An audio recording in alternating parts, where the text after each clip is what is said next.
à la table. On pourrait parler de qui ce matin? De Ruth. Oui, formidable.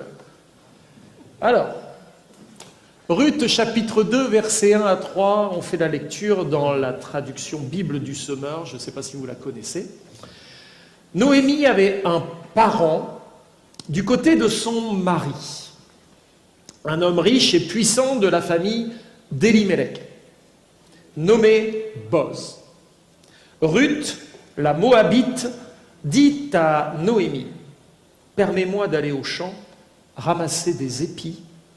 Laissé par les moissonneurs, j'irai derrière celui qui m'accueillera aimablement. » Noémie lui répondit, « Va, ma fille. » Ruth partit donc et se mit à glaner dans les champs, derrière les moissonneurs. Amen. Avec mon épouse, on vient de terminer la lecture d'un livre intitulé « Ruth pour toi ». Je ne sais pas si vous connaissez ou si vous l'avez lu. Il y a une série qui est en train de se faire.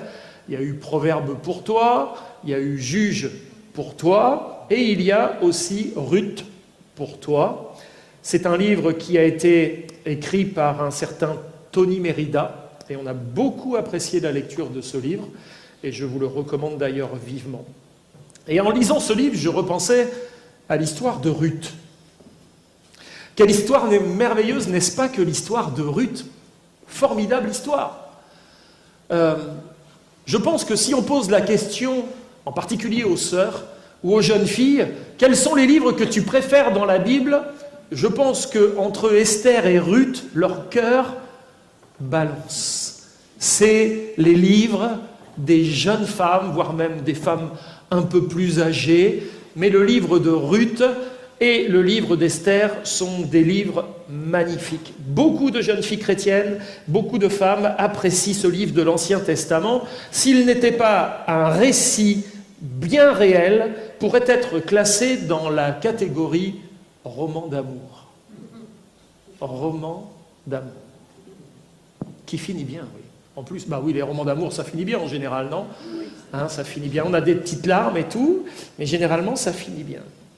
Le récit de l'histoire de Ruth et de Noémie est particulièrement poignant et témoigne de valeurs humaines et spirituelles certaines. Pour commencer, permettez-moi un bref rappel historique. Le livre de Ruth commence par raconter la vie d'Elimelech et de son épouse Noémie. À une époque difficile, puisque c'est dans l'époque des juges.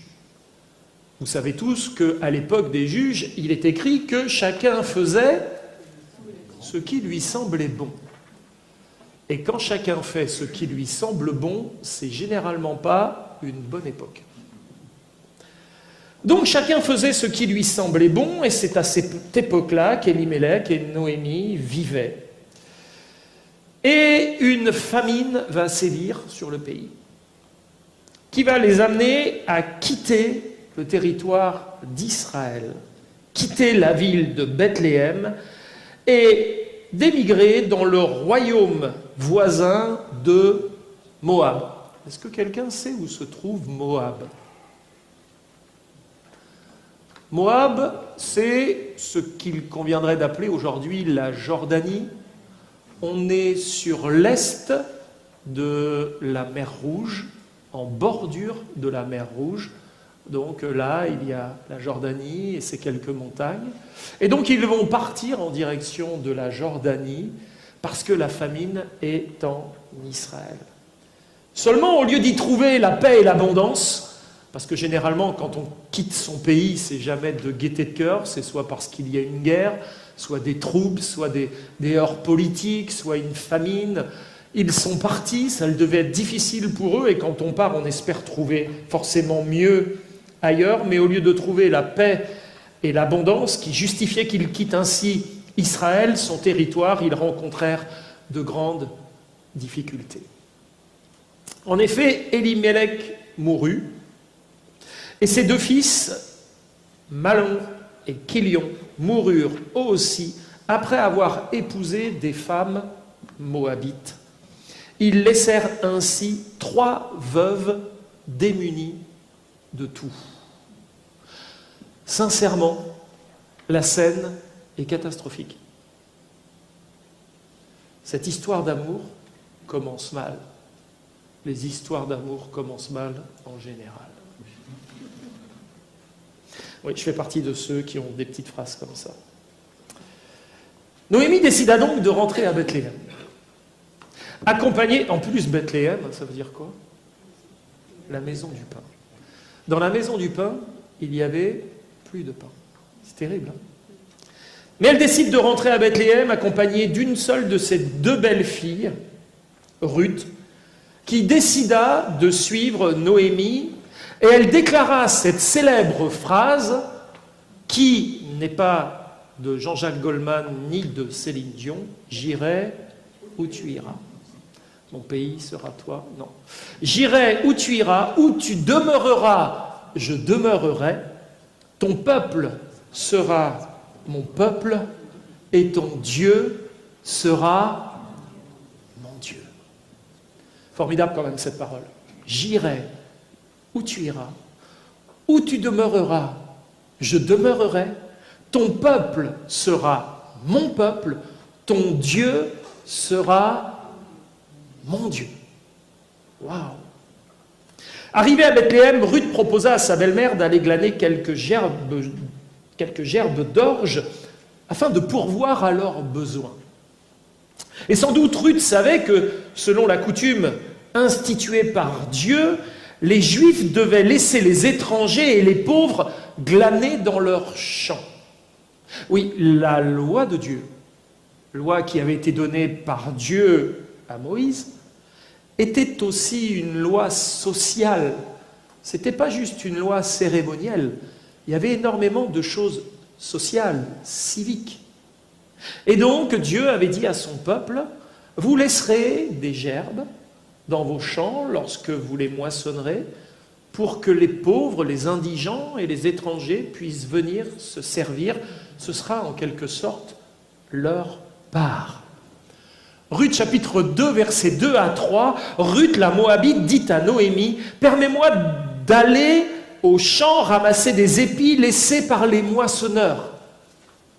J'irai derrière celui qui m'accueillera aimablement. Noémie lui répondit: va ma fille. Ruth partit donc et se mit à glaner dans les champs derrière les moissonneurs. Glaner afin de recueillir la miséricorde. En tant qu'étrangère, Ruth ne pouvait pas moissonner pour recevoir un salaire. Mais elle pouvait glaner juste pour subsister. Le fait de glaner nous dispose en quelque sorte à la miséricorde. Recevoir ce que le bon cœur des autres met à notre disposition. Quand je considère à l'attitude de Ruth, 2 choses me viennent spontanément à l'esprit. Et lorsque je lisais ce livre, je réfléchissais en même temps à cela. En réalité, je ressemblais, et je crois que nous pourrions presque le dire tous et toutes, nous ressemblions beaucoup à Ruth lorsqu'au commencement de notre vie chrétienne, nous avons foulé pour la première fois le champ de Dieu. Jésus, notre Boz, a tellement été généreux avec nous, n'est-ce pas? Il a pris en compte notre misère, notre désarroi, notre pauvreté, le triste état de notre âme, et a demandé à ses serviteurs de prendre soin de nous et de nous nourrir. Formidable, n'est-ce pas? Vous souvenez-vous de la première fois où vous êtes entré dans le champ de Dieu, dans l'église, et où les serviteurs étaient là pour servir la nourriture sur la table? Étranger au royaume de Dieu comme Ruth l'était à la nation d'Israël et au champ de Boaz, personnellement, je venais à l'église écouter la parole de Dieu et glaner quelques substances dont mon âme avait tellement besoin. Tellement besoin. Que dire de l'effet que produisait en moi cette nourriture, cette parole, cette nourriture divine, cette manne céleste. Quelle joie, quelle paix et quelle satisfaction je ressentais tandis que j'amassais tous les partages et tous les conseils dispensés dans le champ qu'est l'Église. Quand je déménage, je me rends compte de tout ce que j'ai pu glaner pendant toutes ces années. Dès qu'il y avait une étude biblique qui traînait quelque part, je sautais dessus. Dès que je pouvais ramasser quelque chose pour alimenter mon âme, je le ramassais. Quand des jeunes pasteurs me disent « Mais comment ça se fait que tu as 43 000 livres en PDF sur ton ordinateur ?» Ça fait juste un paquet d'années que je glane. Tout ce que je peux glaner, je le glane, jour après jour. Je ne laisse aucun grain tomber à terre de ce que le Seigneur peut mettre là, à ma disposition. Alors je glanais déjà, dès mon arrivée à l'église, quelques substances spirituelles, celles que Jésus, le boss de ma vie, voulait bien m'accorder. Je glanais quelques substances et mon âme était tellement reconnaissante à Jésus.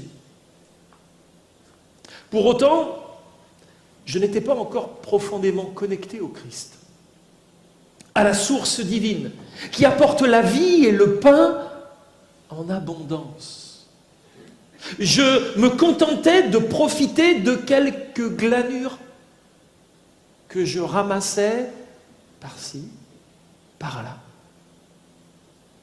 Au gré de ma faim spirituelle, en satisfaisant plus à mes envies qu'à mes véritables besoins. La question c'est, est-ce que nous sommes appelés à la miséricorde et rien de plus? Ruth chapitre 2, toujours, versets 15 à 17. Oh, il y a eu un petit problème dans le PowerPoint. Quand elle retourna pour glaner, Boz ordonna à ses serviteurs, « Permettez-moi aussi de glaner entre les gerbes. Permettez-lui aussi de glaner entre les gerbes sans la rabrouer. Laissez même tomber exprès pour elle quelques épis des javelles. » Les javelles, c'était les grains, enfin les épis qui étaient rassemblés avec la paille au bout. On rassemblait tout ça avant d'aller le battre. Permettez-lui aussi, donc, laissez tomber pour elle quelques épis des javelles et abandonnez-les pour qu'elle puisse les ramasser. Et ne lui faites pas de reproches. Ainsi Ruth glana dans le champ jusqu'au soir, puis elle battit ce qu'elle avait ramassé. Il y avait 40 litres d'orge. En retournant glaner, Ruth ne pensait certainement pas qu'elle deviendrait un jour l'épouse de Boz. Cet homme à qui appartenait le champ au milieu duquel elle ramassait les grains. Quand je suis entré dans l'église la première fois, je ne savais pas qu'un jour je me retrouverais à Codognan. Il s'en est passé des choses depuis le premier jour où je suis entré dans l'église. On en a traversé des vallées, des collines, des paysages, des gens, des églises avec mon épouse. Autant d'expériences pour lesquelles nous sommes appelés à rendre gloire à notre Dieu. Aussi pleine d'humilité, la seule chose que Ruth se serait permis d'espérer, c'est peut-être de devenir l'une des servantes de cet homme riche.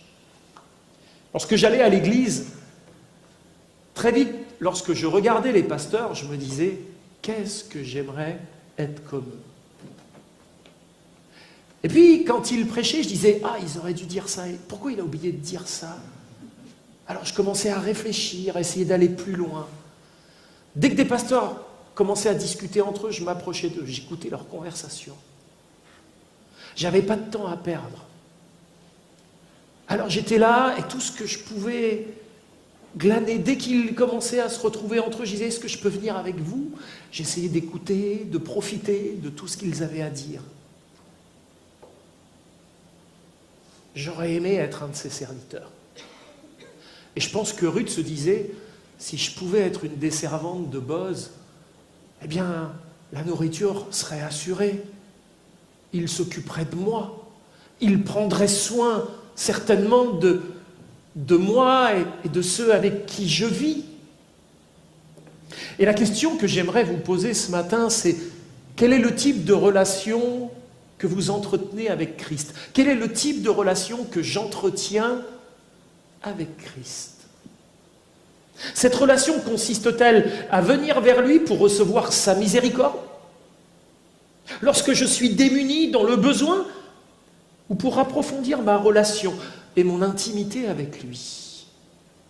On pourrait se contenter de venir et de se dire, moi je viens chercher la miséricorde que Dieu me donne, ce que dans sa bonté il accepte de m'accorder. Et puis s'il le veut, s'il le souhaite, qu'il puisse me traiter comme l'un de ses serviteurs, comme l'une de ses servantes. Je ne suis rien, je ne mérite rien. Et dans cette position, nous avons raison de penser ainsi. Nous ne méritons rien. Tout ce que nous recevons, c'est par grâce, et uniquement par grâce, dû à la bonté de notre Seigneur. Ruth était déjà pleinement heureuse des paroles bienveillantes de Boz, qui avait consolé son cœur. Ce dernier lui permettait même de manger parmi ses serviteurs. Imaginez. Et il ordonna à ces derniers de laisser la jeune femme glaner au milieu des gerbes et de lui abandonner comme par mégarde quelques poignées d'épis.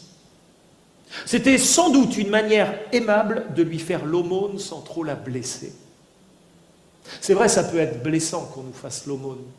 Ça peut être rabaissant. Alors Boz avait dit à ses serviteurs dans un coin, laissez tomber. Puis comme ça, elle dira, ah bah tiens, c'est mieux que de venir vers elle, bon, on te donne ça, femme. N'est-ce pas? C'était un moyen de faire en sorte que sa dignité ne soit pas complètement anéantie. Dieu ne demande pas que l'on soit rabaissé, que nous perdions notre dignité. Il est là, au contraire, pour nous restaurer. Amen. Nous avons un Dieu qui restaure. Il a restauré nos vies, il continue à le faire. Et que son nom soit béni. Il y a encore du travail. Mais que son nom soit béni. Notre Dieu est un Dieu de restauration. Rappelle-toi la première fois où tu es venu, dans quel état était ta vie, ton cœur, ton âme. Quels étaient tes besoins les plus profonds et comment Dieu a déjà commencé à œuvrer par son esprit dans ta vie. Il a commencé à redresser ce qui était abattu. Il a nettoyé, purifié. Il a remis de la gaieté là où il y avait de la tristesse. Il a peut-être refait un peu la déco. Ça ne vous dérange pas qu'on refasse un peu la déco? Amen. C'est important de refaire un peu la déco. Ça remet de la vie. Ça change de la monotonie. Et notre Dieu est un Dieu qui se plaît à faire changer les choses. Il sait combien on aime les habitudes. Et quand on est dans les habitudes, ancré dans les habitudes, il ne se passe plus rien. Alors Dieu aime un peu bouleverser les choses, changer les habitudes, nous prendre un peu à contre-pied. Il excite ainsi notre foi, parce qu'il sait que c'est lorsque notre foi se manifeste qu'il a, lui, la possibilité d'agir comme il l'entend. Que Dieu puisse susciter la foi en nous. Amen. En opérant les changements qu'il a décidé de faire. Dans quelle relation je suis avec le Christ? Quelle est ma relation avec le Seigneur? Ruth chapitre 2, versets 8 à 14, Boz dit à Ruth, « Écoute bien ma fille, ne va pas glaner dans un autre champ, reste ici et suis mes servantes. Regarde bien où les hommes moissonneurs, où mes hommes moissonneurs, et suis les femmes qui ramassent les épis. J'ai interdit à mes serviteurs de t'ennuyer, et si tu as soif, va boire aux cruches qu'ils ont remplies. » Ruth s'inclina jusqu'à terre, se prosterna et lui dit, « Pourquoi m'accueilles-tu avec tant de faveur et t'intéresses-tu à moi ?» Boz lui répondit, « On m'a bien raconté tout ce que tu as fait pour ta belle-mère après la mort de ton mari. Je sais que tu as quitté ton père et ta mère et ton pays natal pour venir vivre chez un peuple que tu ne connaissais pas auparavant. Que l'Éternel te récompense pour ce que tu as fait et que le Dieu d'Israël, sous la protection duquel tu es venu t'abriter, t'accorde une pleine récompense. Ruth dit, mon maître, tu m'accueilles avec tant de faveur que j'en suis réconforté. Voilà ce que les personnes nouvelles doivent trouver lorsqu'elles viennent à l'Église. Des paroles réconfortantes, de l'accueil, la disposition des serviteurs et des servantes de Dieu pour accueillir toutes les Ruths que Dieu enverra. Tous ces étrangers, toutes ces étrangères. Est-ce qu'on est prêt à accueillir les étrangers? C'est quoi la définition des étrangers? C'est tous ceux qui ne sont pas comme nous. Tous les étranges. Ah, ils ne sont pas comme nous, hein? Ah oui, ils sont étranges. C'est des étrangers. Qu'est-ce qu'on doit faire? Accueillez-les. Faites pour eux ce que vous auriez aimé qu'on fasse pour vous. C'est simple. Il n'y a pas plus simple. Alors, j'en suis réconfortée, dit-elle. Tes paroles me touchent, moi, ta servante. Bien que je ne sois pas au même rang de tes servantes. À l'heure du repas, Boz lui dit, approche-toi et viens prendre un morceau de pain. Trempez-le dans la vinaigrette. Trempe-le dans la vinaigrette. Alors elle s'assit à côté des moissonneurs et Boz lui offrit des épis grillés. Elle en mangea à satiété et garda le reste. Ruth était moabite. Elle était donc une étrangère en Israël. Aussi, nous voyons qu'elle se reconnaissait misérable et indigne, n'étant même pas au rang des servantes de Boz. Je suis ta servante alors que je ne suis même pas en réalité une de tes servantes. Qu'est-ce que je suis par rapport à toi? Ça, c'est la question que je me suis posée en arrivant à l'église la première fois. Mais qu'est-ce que je suis par rapport à Jésus? Qu'est-ce que je suis, Seigneur? En tant que quoi tu m'accueilles? Pourquoi tu te disposes comme ça favorablement à mon égard? Pourquoi tu prends soin de moi? Pourquoi tu demandes à tes serviteurs de m'accueillir? Qui je suis pour mériter autant d'amour? On n'a jamais tué quelqu'un en l'aimant. On n'a jamais tué quelqu'un en l'aimant. Puissions-nous aimer, bien aimer, tel que Dieu nous demande d'aimer? Ruth se reconnaissait misérable, indigne. Mais, au troisième point de mon sermon, une approche qui fait sens et une annonce une suite heureuse. Il y a dans la disposition d'esprit de Ruth qui s'approcha de Boz quelque chose de significatif, qui doit caractériser ceux que Dieu appelle à lui en disposant leur cœur par le Saint-Esprit.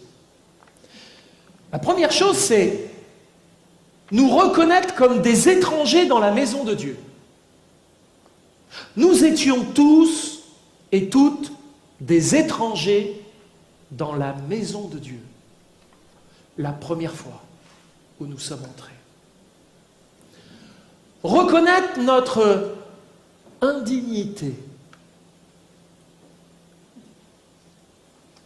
Rien en nous ne pouvait attirer la faveur de Dieu. Accepter de nous prosterner devant le Seigneur, c'est reconnaître sa majesté, sa grandeur, sa royauté. Reconnaître l'accueil, les faveurs et l'intérêt que Dieu nous porte. Réaliser notre soif spirituelle, notre besoin de Dieu et de ce qu'il a à disposer pour nos vies. Réaliser l'omniscience du Seigneur. Regardez Boz, je sais que tu es venu et que tu as quitté ton pays, je sais. C'est pas au moment où Ruth est entrée dans le champ de Boz que Boz a pris des renseignements. Il savait avant même que Ruth entre dans ce champ qui était le sien, qui était cette femme. Avant même que tu entres dans l'église, le Seigneur savait qui tu étais. Il connaissait tout de toi. Il ne t'a pas demandé une fiche de renseignement comme les pasteurs demandent parfois de faire. Il savait déjà tout de toi.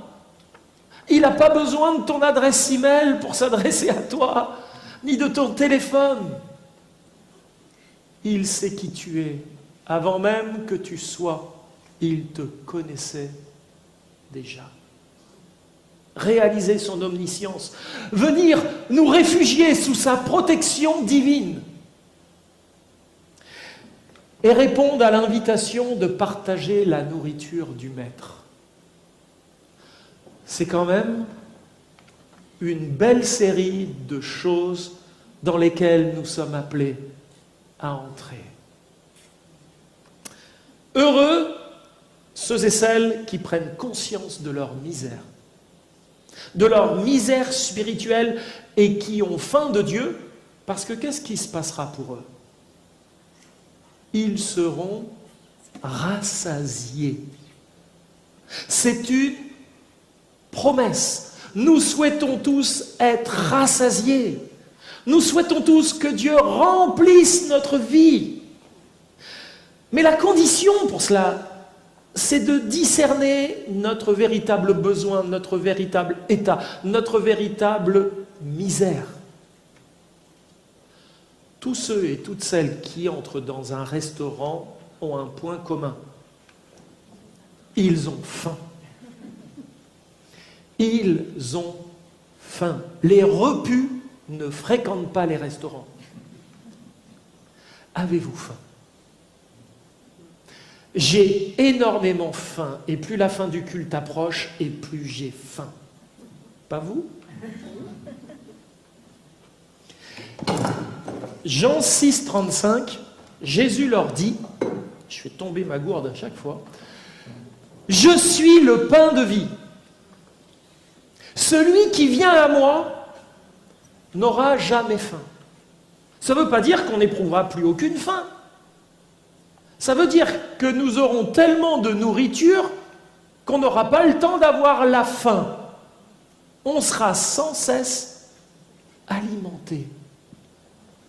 Il n'aura jamais faim. Il n'aura plus ce sentiment d'avoir faim et de devoir chercher sa nourriture. Celui qui croit en moi n'aura jamais soif. Il n'aura pas besoin de trouver un endroit pour aller étancher sa soif. Celui qui croit en moi, je serai en lui une source d'eau vive. J'alimenterai quotidiennement sa vie.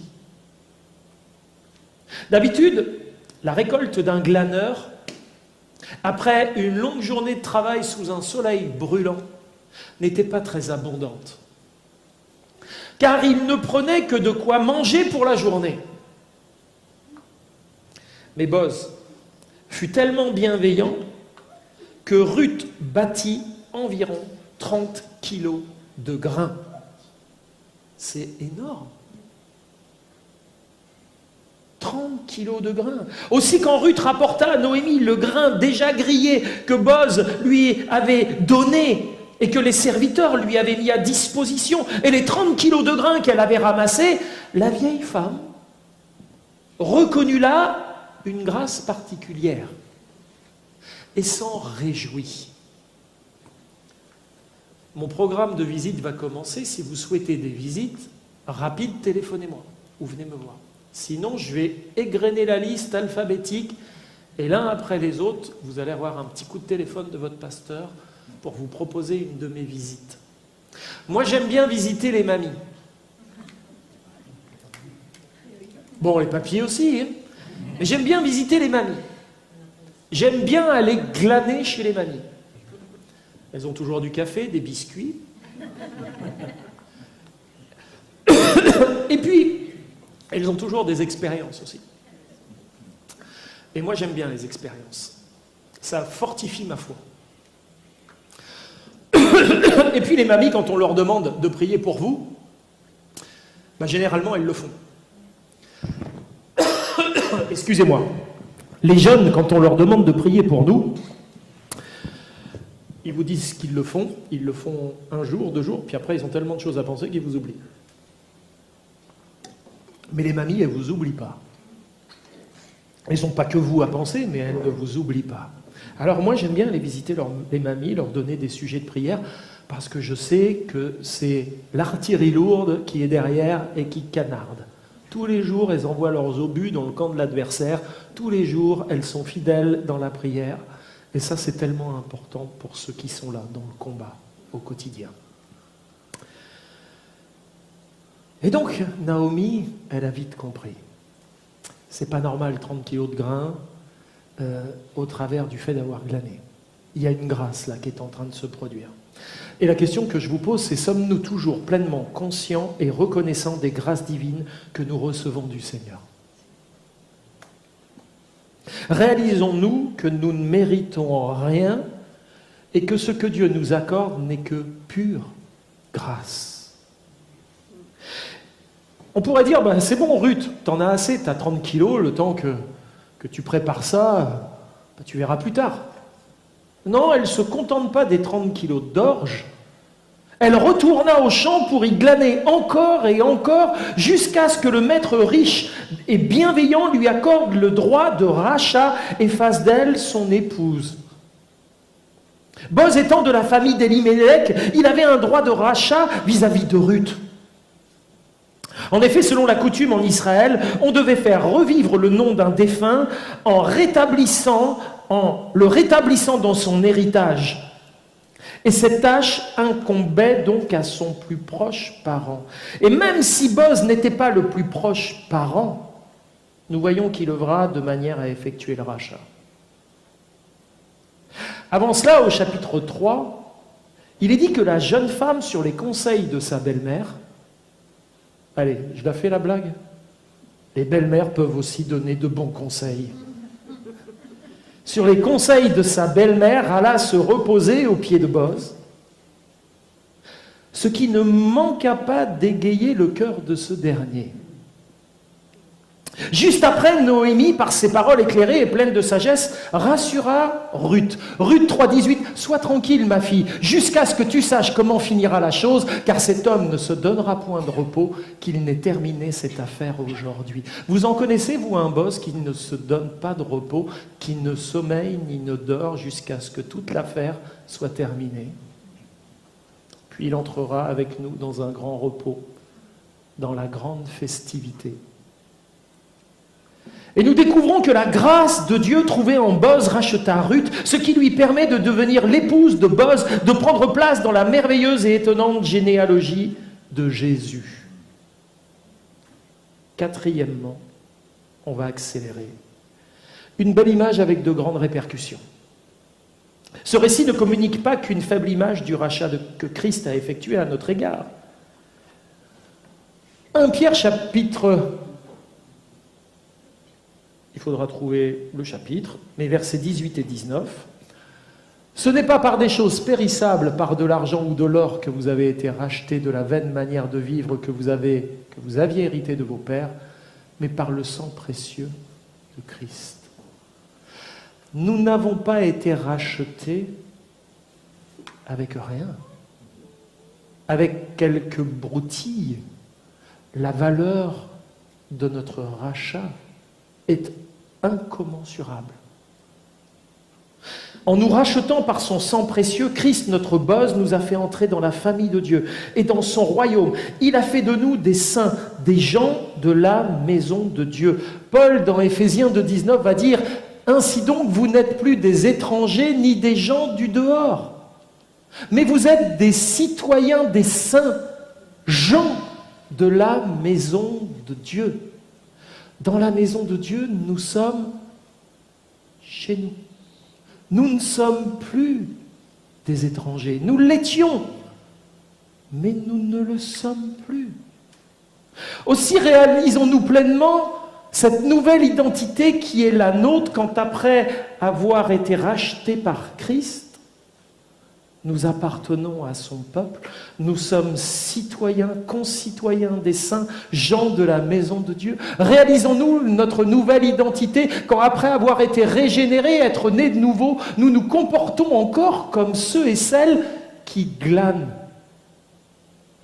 Est-ce que parfois, quand je viens à l'église, ou peut-être même de manière plus générale dans ma vie, je me comporte encore comme celui ou celle qui glane?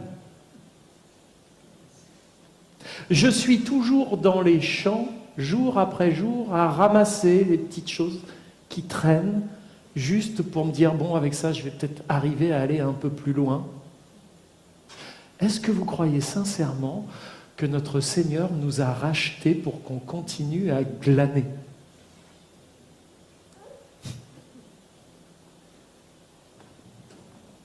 Dans Ruth, chapitre 4, verset 13, Boz prit Ruth qui devint sa femme. Elle devint sa femme. Vous vous rendez compte dans quelle intimité Ruth va entrer? Elle qui disait, moi je suis qu'une étrangère. Après elle a dit, je suis ta servante, mais je ne suis pas parmi tes servantes. Et maintenant, la voilà être sa femme. Ruth pouvait maintenant manger chaque jour à la table de Boz. Elle vivait dans sa présence constante, pouvait s'adresser à lui sans restriction. Les chants de Boz étaient en quelque sorte ses chants à elle aussi. Alors quel sens cela aurait-il de voir encore Ruth aller glaner dans les champs de Boz? Sincèrement. Hé Ruth, t'es la femme de Boz, arrête d'aller glaner.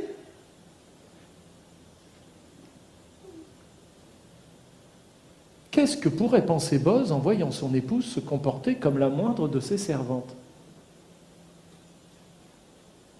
J'ai pas fait de toi ma femme pour que tu te comportes comme la moindre de mes servantes. J'ai fait de toi mon épouse pour que tu manges à ma table, pour que tu te tiennes à mes côtés, pour que tu vives dans ma présence. J'ai tout pourvu pour toi, juste pour que tu te contentes uniquement de moi. Alors arrête d'aller ramasser les glanures, arrête d'aller cueillir par-ci, par-là ce qui pourrait tomber des poches de mes serviteurs. J'ai quelque chose de plus grand pour toi. Et il y a là, dans l'histoire de Ruth, un appel à se rapprocher de notre Boz, de réaliser pleinement ce qu'il a fait en nous rachetant, pas pour que nous nous contentions de quelques grains qui tombent. En réfléchissant à Ruth et à Boz, je me dis que parfois nous venons peut-être à l'église pour glaner. À certains moments, nous repartons satisfaits, et peut-être à d'autres un peu moins selon la performance pastorale dans la prédication. De ce que le pasteur a fait tomber quelques grains. Ah ben moi j'ai rien ramené aujourd'hui. Ne me parlez pas. Je suis venu pour glaner. Viens pas à l'église pour glaner. Viens à la table de ton Boz. Nous venons tous à la table de Boz, de notre Boz. Nous repartons avec quelques grains, quelques épis ramassés par-ci, par-là, quelques épis rôtis par les serviteurs, mais tout cela n'a pas grand sens si le rachat de nos vies a été effectué par notre grand Goël, notre Rédempteur. Dans Hébreux 9,15, un jour vous comprendrez pourquoi j'aime bien l'épître aux Hébreux. Il est écrit, c'est pour cela qu'il est le médiateur d'une nouvelle alliance, afin que la mort étant intervenu pour le rachat des transgressions commises sous la première alliance, ceux qui ont été appelés reçoivent l'héritage éternel qui leur a été promis. La mort étant intervenue pour le rachat des transgressions, il a fallu qu'il meure, notre boss, pour nous racheter. Et nous avons été rachetés parce que nous étions appelés afin de recevoir l'héritage éternel qui nous était promis. Avant même que nous venions à lui, il avait déjà mis à part tout ce qu'il fallait. Il nous attendait, il nous a attirés à lui. Ceci est tellement glorieux que nous devrions sans doute nous demander pardon au Seigneur d'avoir trop souvent négligé un si grand salut tout en continuant à nous comporter comme ceux et celles qui glanent dans les champs du Seigneur. La nourriture glorieuse de notre buzz est à notre disposition à chaque moment de notre vie afin de nous combler dans nos véritables besoins. Jésus n'est-il pas la plénitude de celui qui remplit tout en tous? Si l'épouse sert son époux, elle ne le fait pas pour un salaire, n'est-ce pas? Une épouse, à la fin du mois, n'attend pas la paye. Elle ne sert pas son mari pour un salaire. Elle ne se met pas en grève. L'épouse n'a pas le droit de grève. Tous les jours, elle est à la tâche pour sa famille. L'épouse sert son époux, elle ne le fait pas pour un salaire ou juste par devoir, mais plutôt comme la démonstration de son amour. En prenant soin de lui, elle lui manifeste l'amour qu'elle lui porte. Elle n'a même pas besoin de le servir pour maintenir son statut d'épouse. Si elle est malade, couchée dans son lit, et qu'elle est dans l'incapacité de servir, est-ce qu'elle perd son statut d'épouse pour autant? Ah, mais tu ne me sers pas aujourd'hui, ça y est, t'es plus ma femme. Mais quel est l'époux insensé qui réagirait comme cela? Nous ne sommes pas rachetés pour qu'à un moment donné, le Seigneur nous dise « Non, mais moi, tu n'es plus à la hauteur de mes attentes. » Nous avons été rachetés une fois pour toutes par le précieux sang de Jésus. Nous lui appartenons. Nous sommes son peuple, son épouse. Elle n'a même pas besoin de le servir pour maintenir son statut d'épouse. Elle l'est, et pour autant, elle doit se comporter comme telle. Alors pour conclure, nous sommes appelés à passer des chants à la table. Ainsi, ce matin, je voulais simplement vous partager un point. Je suis plutôt un pasteur qui en partage 5. J'en ai fait qu'un. Vous voyez déjà ce que ça donne. On va faire des séries, hein. On va être obligé de faire des séries. Je voulais simplement vous partager que si nous ne l'avons pas encore réalisé, il est bon que nous passions des chants à la table, des glanures au pain des grands, comme le mentionne le psaume 78, 25. Une table abondante et riche est dressée dans l'Église et nous sommes invités à nous approcher avec foi. Une table sur laquelle le prix de notre rachat y est sans cesse symbolisé. 1 Pierre chapitre 2 versets 4 à 5. Approchez-vous de lui, pierre vivante, rejetée par les hommes, mais choisie et précieuse devant Dieu. Et vous-même, comme des pierres vivantes, édifiez-vous pour former une maison spirituelle, un saint sacerdoce, afin d'offrir des victimes spirituelles agréables à Dieu par Jésus-Christ. Il y a là, évidemment, un appel individuel. Pas la peine de regarder à côté de vous en disant « c'est pour toi ça ». Non, c'est pour chacun de nous. Il y a là un appel individuel, puis un appel global à s'approcher de Dieu qui a choisi et rendu précieux par la valeur du rachat nos vies. C'est après l'appel individuel qu'il nous sauve et opère la séparation. Un appel à effectuer aussi cette association ou unité spirituelle à former l'Église, cette maison spirituelle. Ce saint sacerdoce qui s'offre à Dieu, à l'image de Christ comme autant de victimes spirituelles qui lui sont agréables. L'apôtre Paul lui-même exhortera les chrétiens de Rome en ces mots. Je vous exhorte donc, frères, et on pourrait rajouter sœurs, par les compassions de Dieu, à offrir vos corps comme un sacrifice vivant, saint, agréable à Dieu, ce qui sera de votre part un culte raisonnable. On ne prend pas son culte, on rend un culte. On vient s'offrir. Voilà la part des chrétiens chaque dimanche. Je ne viens pas prendre quelque chose, j'apporte quelque chose. Je m'apporte moi comme un sacrifice vivant. J'apporte mon adoration à mon boss parce que je suis conscient que je fais partie de son épouse, parce que je suis conscient combien il m'aime, combien il y a de l'abondance sur sa table, combien dans la maison du Père tout est préparé, combien les noces sont annoncées et combien je suis dans la joie quand on me dit « Allons à la maison de l'Éternel ». Comprenons ce matin que le raisonnable est sans doute différent de ce que nous pensons communément, en limitant trop souvent l'étendue des grâces qui sont nôtres. Lorsqu'en faisant Église, nous nous offrons en sacrifice de reconnaissance à notre grand Goël, notre Rédempteur.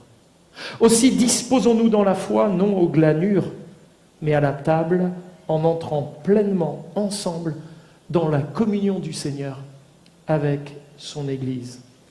Ce matin, ensemble, passons des chants à la table. Amen. Je vais vous inviter à prier et après, notre sœur viendra pour les annonces. Notre Père Céleste, nous voulons bénir ton nom et te rendre grâce et te remercier. Seigneur, nous étions tous comme Ruth, des étrangers dans ta maison. Mais Seigneur, lorsque nous sommes entrés, nous avons trouvé l'accueil des serviteurs et des servantes. Nous avons trouvé la miséricorde aussi. Nous étions bien conscients de qui nous étions. Seigneur, et puis il t'a plu de nous racheter parce que c'était dans tes projets. C'est d'ailleurs pour cela que tu nous as attirés dans ton champ. Tu as fait de nous ton épouse, tu nous as fait entrer dans ton peuple. Aussi pardonne-nous, Seigneur, parce que tant de fois nous avons oublié, omis cette identité qui est la nôtre et la valeur de ce rachat. Nous nous sommes comportés comme les serviteurs, les servantes, ou pire comme des étrangers dans ta maison, nous efforçant de glaner notre subsistance spirituelle, alors qu'en réalité, nous sommes tous les jours à ta table. Aide-nous à comprendre, Seigneur, que nous n'avons plus à mendier notre pain, nous n'avons plus à glaner dans les champs, nous n'avons même plus à avoir l'inquiétude du lendemain, parce que le lendemain prendra soin de lui-même, parce que nous avons un Dieu souverain qui prend soin de nous. Seigneur, merci d'apaiser nos cœurs, merci de nous faire comprendre ce que signifie être à ta table, d'être compté parmi ton épouse, ton peuple, ton Église, celle que tu as rachetée. À Jésus soit toute la gloire. Amen.